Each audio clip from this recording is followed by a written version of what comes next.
The second chapter will be the information for the firewall interface technology.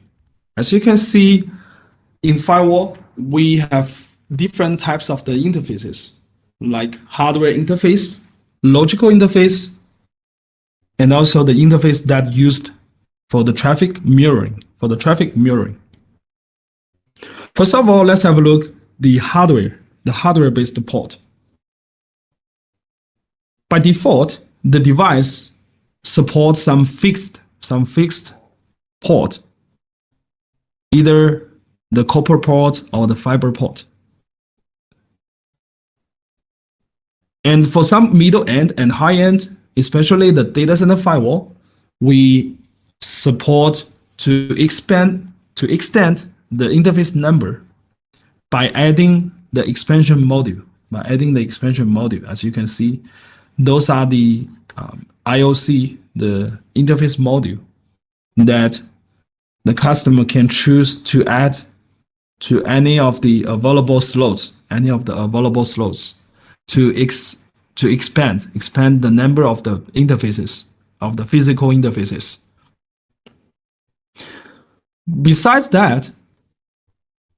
of this kind of physical interface, we also support those types of the logical interface,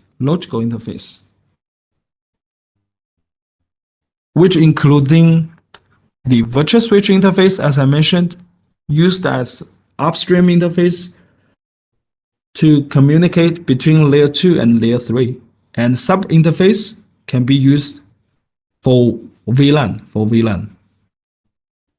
And also we have dedicated VLAN interface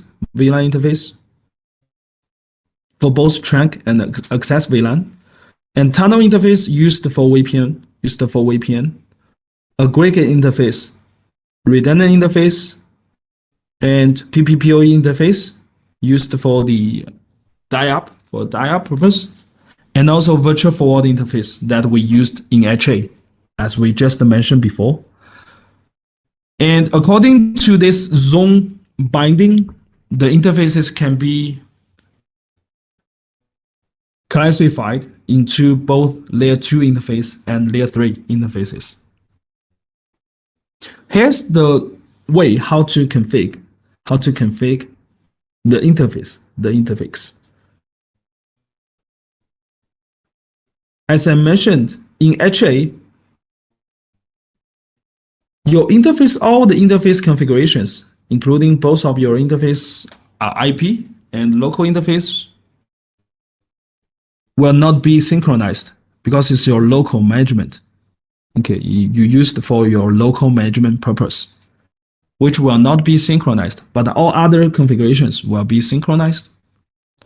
By default, the management port will work as your local. For example, the managed port or the Ethernet 0/0 in some small end model. This we can set as a local IP for the local management purpose. Aggregate interface.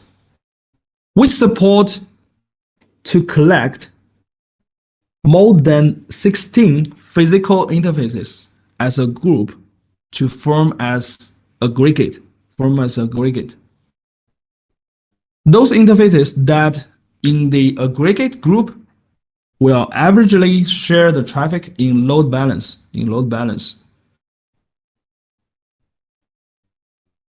In this case, the aggregate interface will help to increase the available total bandwidth for a single IP address.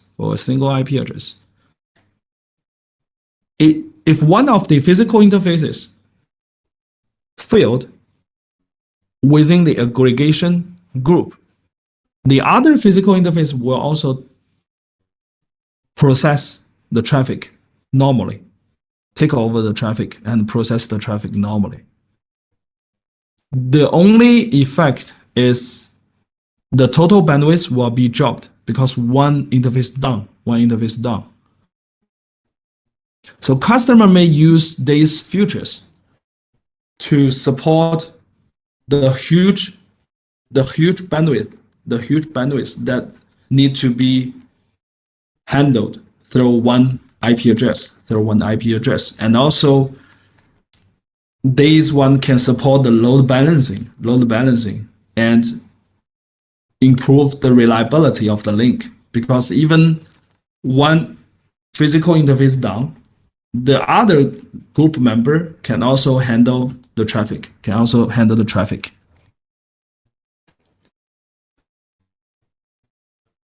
For the aggregate interface, you have two aggregation mode. One is the false mode, which is the default mode. We support to manually add 16 physical interface members into the aggregate interface, and all members will share the traffic that passing through the aggregate interface equally. And the second one will be the LACP mode. If both sides are using the LACP protocol to negotiate for the aggregation, so we can use the LACP mode to negotiate the aggregation dynamically.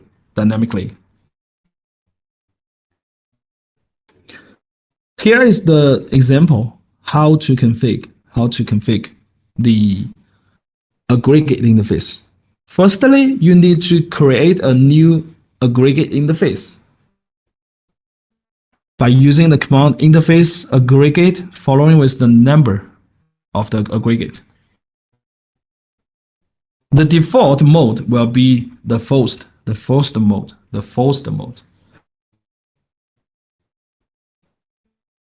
And you can change the forced mode to LACP mode by using LACP enable command. After the aggregate interface created, you can add any physical interface to this aggregate interface. Before adding the physical interface, you must assure this interface did not bind to any other interface or any other zone. You must make sure this is a free interface. And then you can bind under the interface configuration mode, you can bind this interface to aggregate interface aggregate 2. You can also add the sub-interface into the aggregate interface. The sub-interface can also be added into the aggregate interface.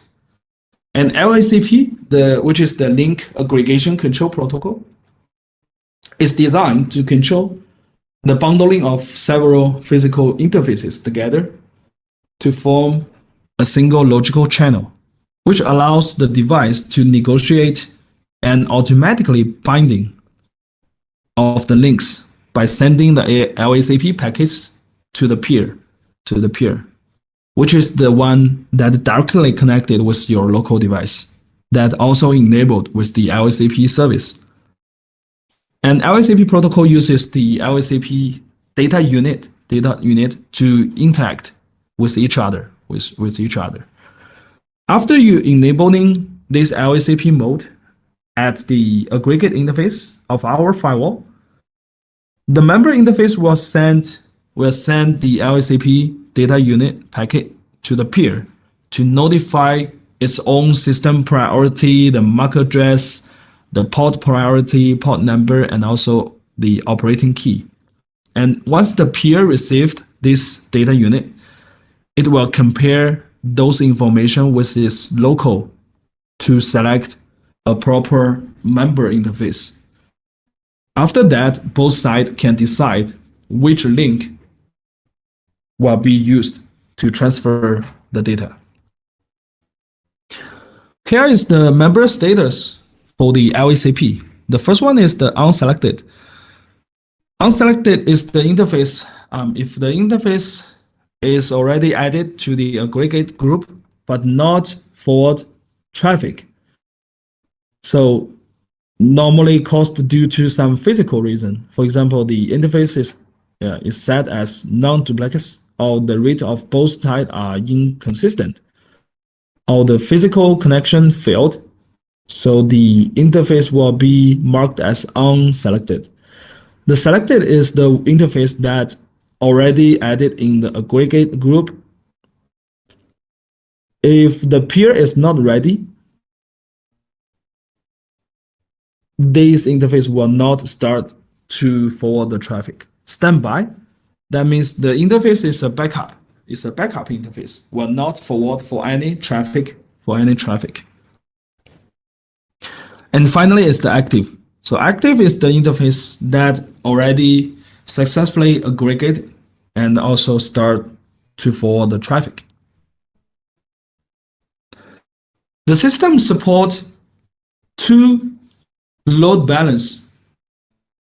options for the load balance for the packet. One is the flow-based load balance, and another one is 7-tuple-based load balance. You can change the load balance through the command line by using the load balance mode, following with the mode. If you use the flow mode, so you will get the load balance mode from the traffic directly. It is the default mode. If you are using the tuple to matching for the traffic, so that is the load balance tuple matching. It's a tuple matching. This is the typical scenario for the LACP interface aggregation. If both sides are using LACP, so the device will use the LACP protocol to negotiate for the interface aggregation, to aggregate the proper interface into the group. Here is the configuration for the LACP. So first of all, you need to enable the LACP under the aggregation mode, and then you need to bind those interfaces into the aggregation interface. Or you can also add this sub-aggregate interface. After that, they will negotiate for the aggregation. This is the web UI configuration for the aggregate interface. So first of all, you need to create a new aggregate interface, and you have the chance to choose the aggregate mode. By default, is forced mode, or you can use the LACP mode.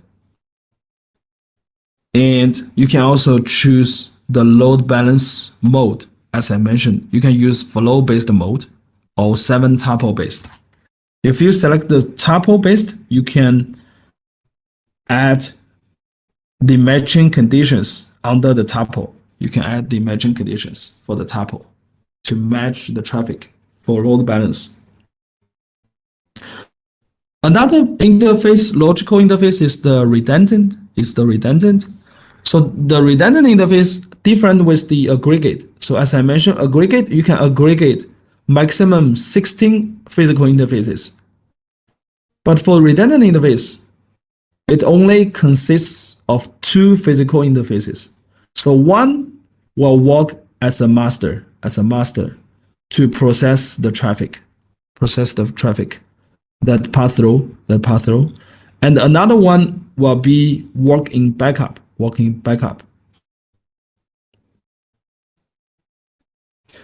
If the master link failed, the traffic will switch through the backup interface.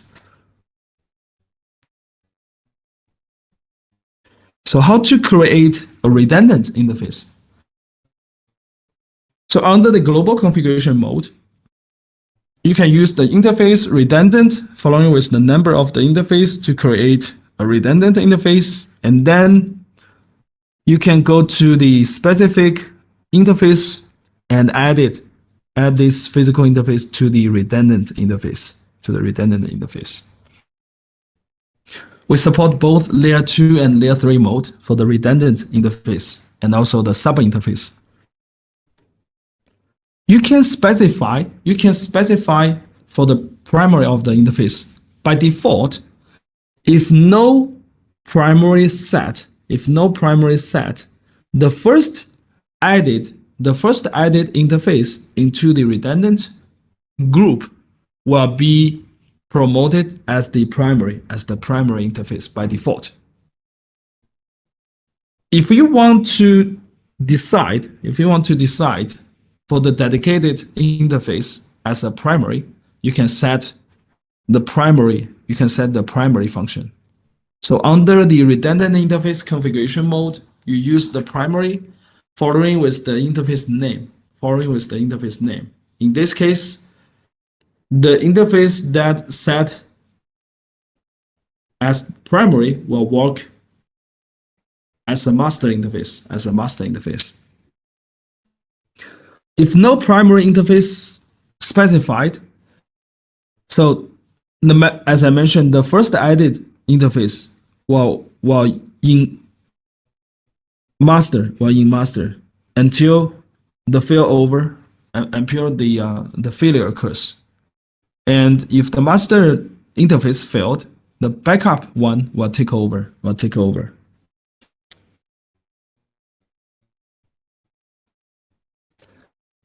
But if you set the primary for the dedicated interface, the backup interface will take over if the primary interface failed. And once the primary interface restored, it will take over all the traffic back.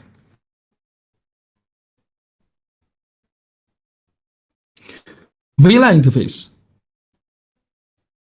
So VLAN is the virtual local area network, which defined in IEEE 802.1q standard. We support two types of the VLANs. One is the physical interface with support for both trunk and access VLAN. And we also support the VLAN tag by using our sub interface. For the physical port-based VLAN, which including both access and trunk VLAN, the interface that in access mode were designed for the hosts and only allow the packet from one VLAN to pass through. The interface that working in trunk mode were used for the interconnections between the devices and allow the packets from multiple VLANs. So that is the difference for the access and the trunk. So to configure the physical port-based VLAN, you can use this command.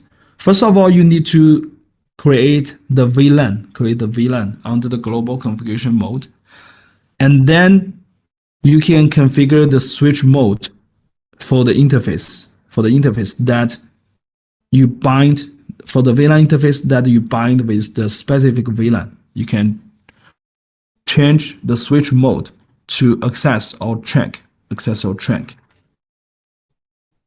Sub interface.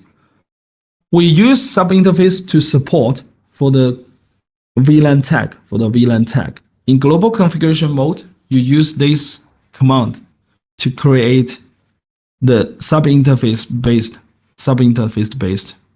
VLAN. We only support to encapsulate the standard 802.1q tag for the VLAN. And the sub interface number here is the VLAN tag number.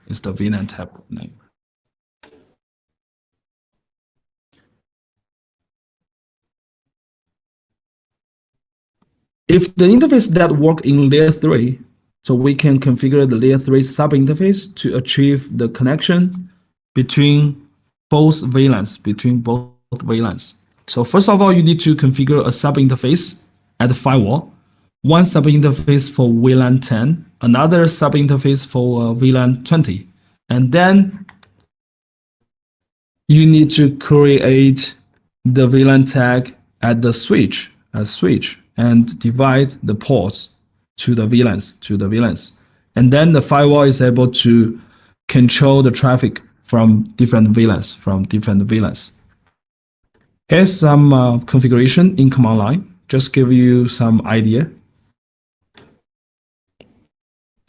The VLAN features. So VLAN Transparent, we also support the Vlan Transparent mode.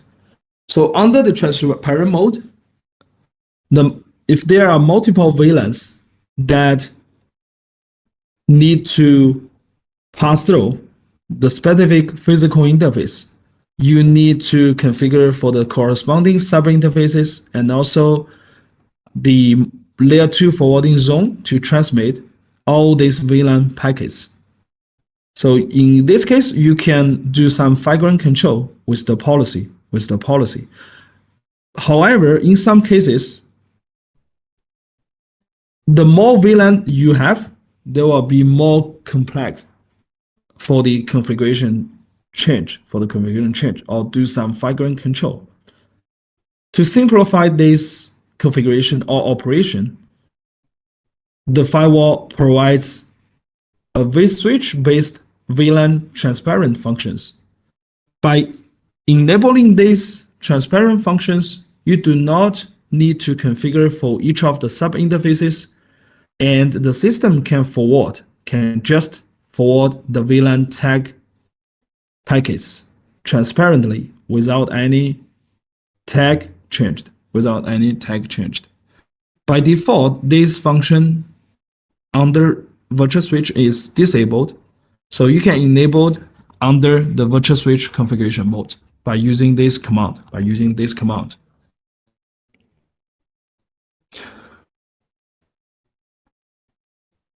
The next interface type will be the interface mirroring.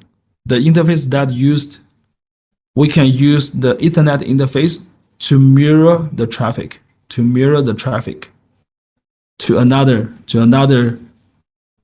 analytic interface for analysis purpose or monitoring purpose. We support it with VLAN function in the mirroring. To enable this interface mirroring, in the interface configuration mode, you can use the command mirror enable to enable the mirroring functions at the physical interface that has the switch chip supported. And then you configure for your own analytic interface to receive this mirrored traffic. This is a typical scenario for the interface mirroring. So the firewall can mirror the traffic from its hardware-based the physical interface to a third-party analysis platform for further analysis. Here's the configuration. First of all, you need to enable the interface mirroring at the physical interface.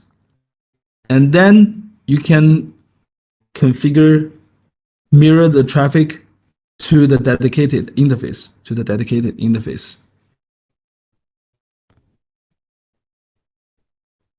For the proxy ARP, so ARP is the one that the communication protocol used for discovering the link layer address, such as the MAC address based on IP.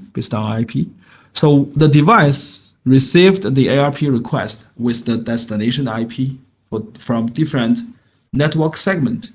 The proxy ARP functions will allow the device to reply with its own MAC address as the source address.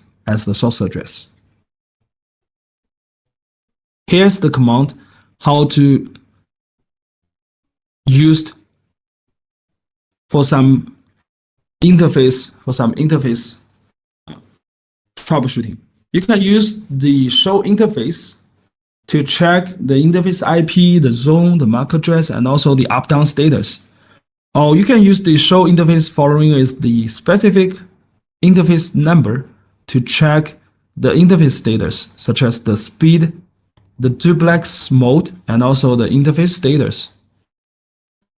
And use the show controller to check the traffic status and also judge if the interface has any bad packets, So this is the interface part.